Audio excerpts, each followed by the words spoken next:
Happens after we die?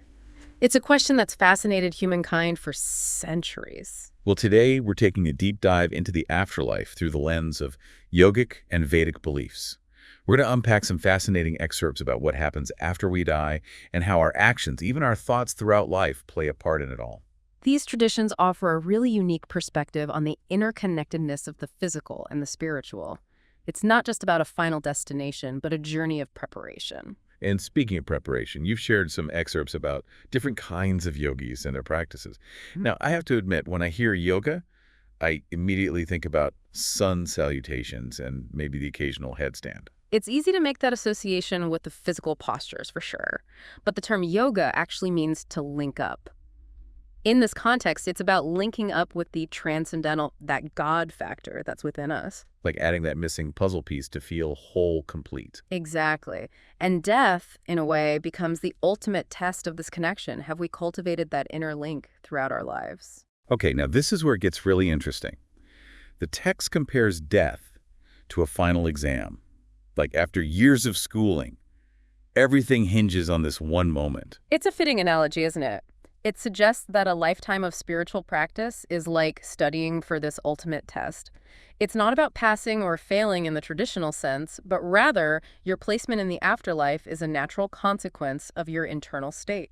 So it's less about judgment and more about a natural progression based on where we are on our spiritual journey. Exactly. Imagine choosing your next level of existence based on how well you've learned the lessons of this one. That makes me think about video games, where your skills determine what level you can access next. It makes the idea of the afterlife feel a little less abstract and a bit more relatable, even if it's a completely different realm. I like that comparison. And just like those pivotal moments in a game, the text stresses the power of our final thoughts as we leave this life. There's a Bengali proverb quoted that really struck me. "Whatever one does for perfection will be tested at the time of his death," unquote. It highlights how it's not just about our actions, but the intention and focus we cultivate throughout life. Wow, that's intense. So are they saying that someone could live a seemingly good life, but if their final thoughts are negative or fearful, that could impact their experience after death? It's a thought-provoking concept, isn't it? And this is where the idea of a Dhyana yogi, a meditator, comes in. They've been training their mind to focus inward, to quiet the noise of the material world and connect with something deeper. So instead of being captivated by the latest viral video or stressed about deadlines, they're cultivating inner stillness and tuning into a different kind of reality. Exactly. They are retracting their senses from the external world, focusing on inner beauty and the sound of akar, the sound of creation itself. It's like shifting our attention from the flashy billboards to the quiet beauty of a single flower. Both have their place, but they offer very different experiences. I like that analogy. It highlights the contrast the text draws between the material and the spiritual realms. The text even goes as far as saying that even if you lived for 10,000 years on a planet known for longevity, which sounds pretty tempting, I have to admit it would still be a limited experience. Oh, absolutely. Sign me up for that extended lifespan. But I'm sensing a but coming. Well, the text argues that even extended lifespans in the material realm are ultimately temporary. And if the soul is eternal, why settle for a limited experience, even if it's a really, really long one? So it's not just about existing for a long time, but about the quality of that existence. We're aiming for something that transcends the boundaries of time and space as we know it. Precisely. It's about existing in a state of eternal bliss, what they call Sat Chitananda, being, consciousness, and bliss. And this is where it gets even more fascinating, because the text suggests that even reaching the Brahma Jyoti, the effulgence of Brahman, a state often described as pure radiant light, might not be the ultimate goal. Wait, so you're saying that even after reaching this incredible luminous state, a state of pure being, some souls might feel like something is missing? It's a fascinating concept that challenges our usual understanding of what a desirable afterlife might look like, wouldn't you say? Remember Sat Chitananda, the text implies that Brahmajyoti, while filled with knowledge and existence, may lack that element of lasting bliss. It's almost as though... Like achieving ultimate enlightenment, but finding out it comes with a side of cosmic ennui. Like, okay, I've reached peak existence, now what? Exactly. And because of that, some souls might eventually feel drawn back to the material world. They might seek out that spark of bliss found in dynamism and interaction. So where does this leave us? If even the Brahmajyoti doesn't guarantee lasting bliss, what are we striving for? Well, this is where the concept of bhakti yoga, devotion to Krishna, takes center stage in this specific yogic tradition. And this is where things get really interesting.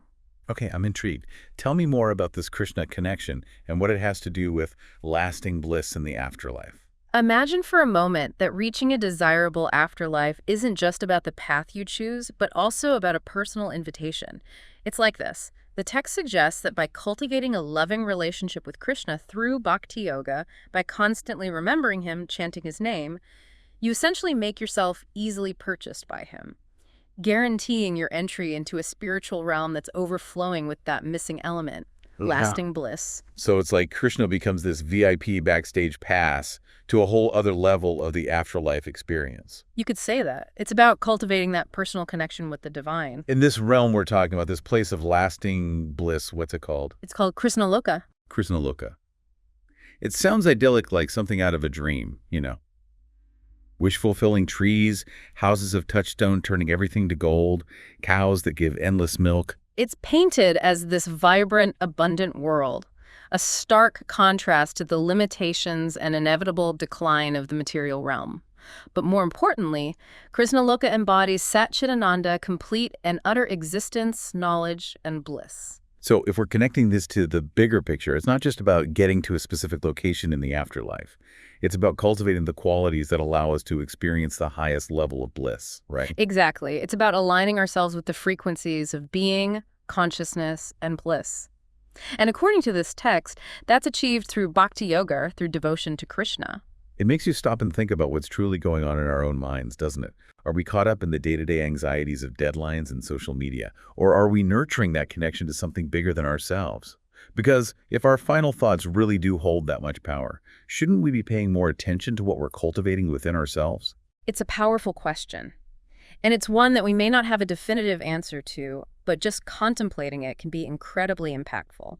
If our goal is to reach a state like Krishna Loka, a place of ultimate fulfillment and bliss, then maybe the practices we engage in now are like laying the groundwork for that experience. It's almost as if every thought, every action, every experience is a stepping stone on the path to our ultimate destination, shaping not only this life, but the next. Exactly. And while we've been exploring this through the lens of a specific yogic tradition, the underlying message resonates across many spiritual practices, wouldn't you say? Absolutely. It speaks to the power of intention, of recognizing that our inner world shapes our outer reality, both in this life and perhaps the next. And that brings us to a crucial point. If our final thoughts are truly that potent, how can we cultivate a mindset throughout life that aligns with where we want to end up? So it's not just about living each day as if it were our last, but maybe living each day as if it were shaping our eternity. Precisely. And while we don't have to subscribe to these specific beliefs to find value in that idea, it begs the question, what practices resonate most strongly with you based on what we've explored today? You know, as someone who does enjoy her fair share of worldly beauty, I find myself drawn to this idea of cultivating inner beauty, of finding that sense of awe and wonder within myself. It's like the text was saying about the dhyana yogi retracting their senses, quieting the external noise to connect with something deeper.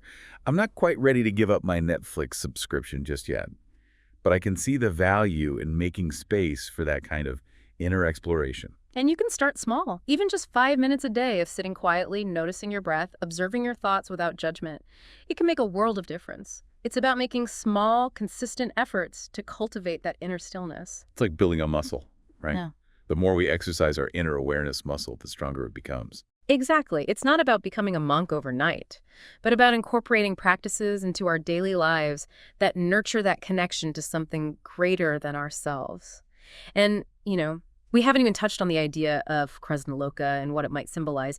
Even if we don't take the descriptions literally, there's a certain allure to this realm of wish-fulfilling trees and endless abundance. Oh, absolutely. Maybe it's the endless supply of milk speaking to my inner dairy enthusiast.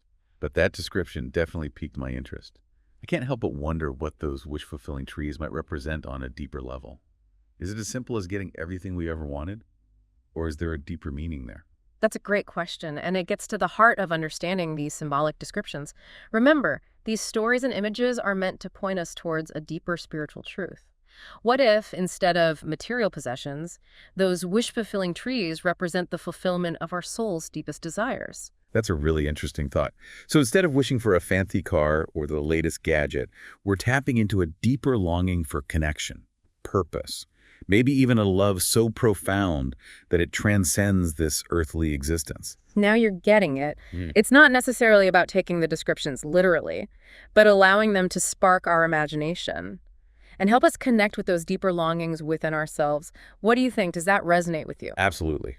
It's like we're being asked to look beyond the surface level of our desires and connect with the yearning for something more, something that speaks to the very core of who we are. Exactly. And that, my friend, is the beauty of these deep dives. We've covered so much in this deep dive into the afterlife, from death as a final exam to the idea of reaching Brahmajyoti, and of course the concept of Krasnaloka with those wish-fulfilling trees. It's a lot to wrap our heads around. These ancient yogic and Vedic beliefs really challenge our modern perspectives on life and death. They do, and while some of these ideas might seem a bit out there, I think the core message is incredibly relevant to how we live our lives today. Absolutely. It all comes back to conscious living, doesn't it? The idea that we have a choice in how we experience each moment and that our choices have lasting consequences. It's like we're not just along for the ride.